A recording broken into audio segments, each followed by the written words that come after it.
Hey guys, what's up? First of all, welcome to the rant, and this is kind of a sad day on the rant. If you have been out of your rock home for the weekend, you may have heard about Japan being hit by an 8.9 magnitude earthquake, along with 6.2 aftershocks over the weekend, and apparently there's an earthquake went through my hair. Wow, okay. It's the one that hit San Francisco. I don't know, remember. Yeah, but Jeez, I'm a terrible American. I don't even know that. yeah. They also had huge tsunamis. A few nuclear power plants exploded. Just this morning, they found over 1,000 bodies washed up on the shore. Jesus. Yeah. One of those bodies was actually the guy who created Pokemon. Really? Yeah. It's my source, FoxNews.com, right on there. Go check it.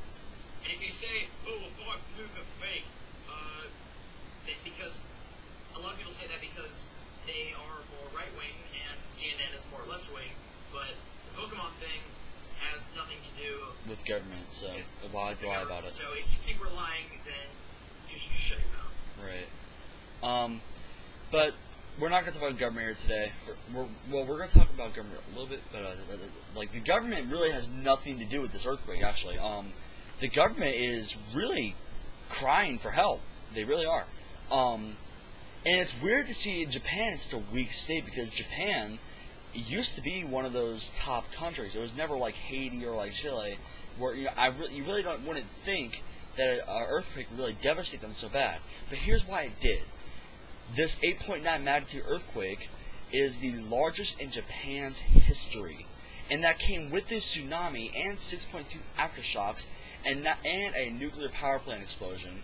All the energy in the water and all the sources for everything is being depleted, and they're running out. Only 10% of the resources that are supposed to be here are actually getting there.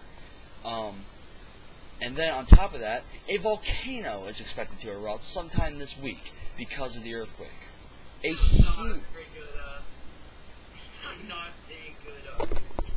Yeah, Japan is going to have a few more shitty days ahead of them.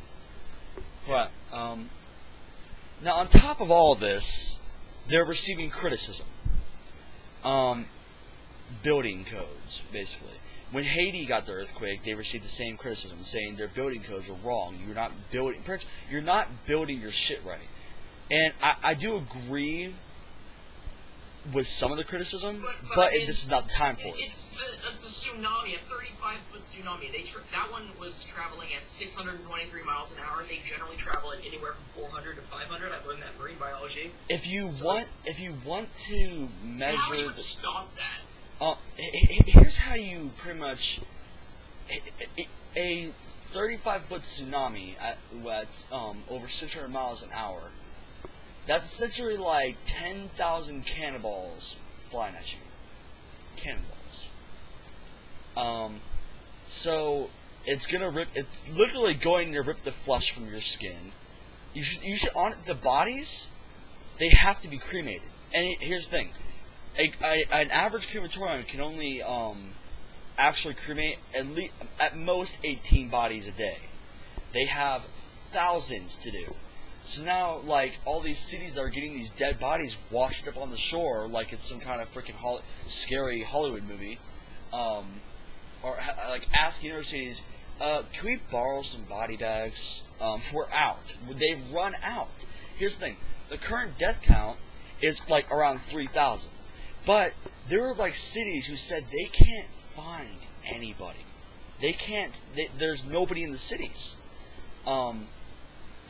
So the estimated death count, that what it's going to be when all the tragedy is actually finally over, is going to be from anywhere between 10,000 to 14,000.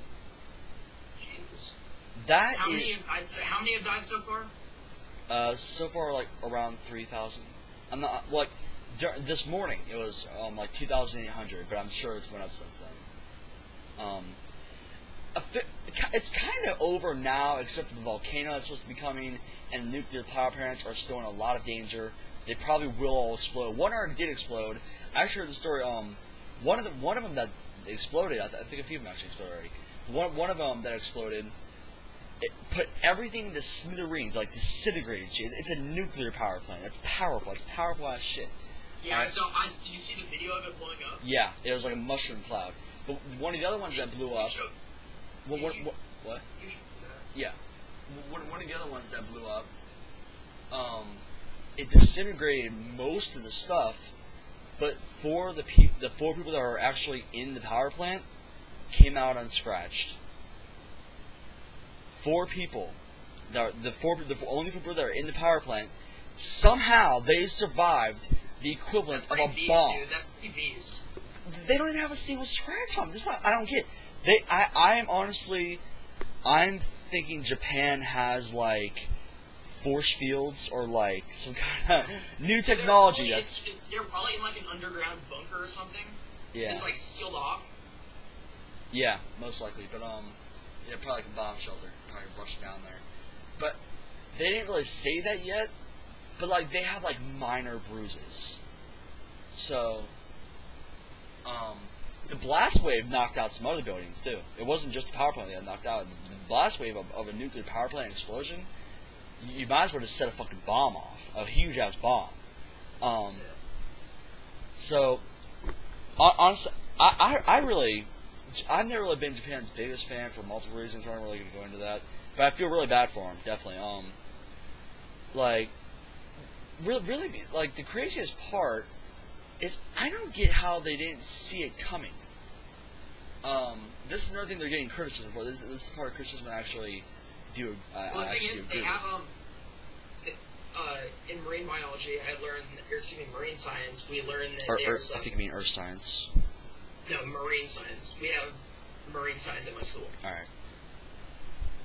But, yeah, so we have, we learned that they have these buoys, like, underground, and, they track, wave motion, and one that's, skewed, like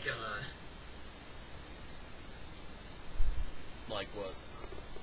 Yeah, sorry, I'm talking to some heads. They'll be able to tell, and it gets sent to their stuff,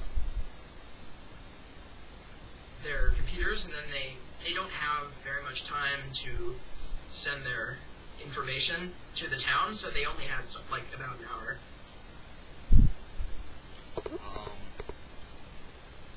What I don't quite understand, then with the whole building codes. If you don't have building codes, it's essentially how you build your shit.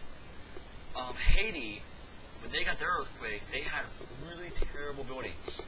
They had like the equivalent of like our house, like my house, like a normal 2-story to 3-story house, but with no support system. So it was kind of just like mud and rock, kind of like put on top of each other, with like very loose cement. Haiti has never had good buildings. They're very tall, but they crumble easily. You can take a sledgehammer to those things and probably break them. So yeah, Haiti's a third world country. That's why they're. It's gonna get too long calling it. It's gonna be too long. Yeah, it's clear, but pretty much, Japan doesn't have the best building codes either, which is why that's another thing in Christmas they're getting. But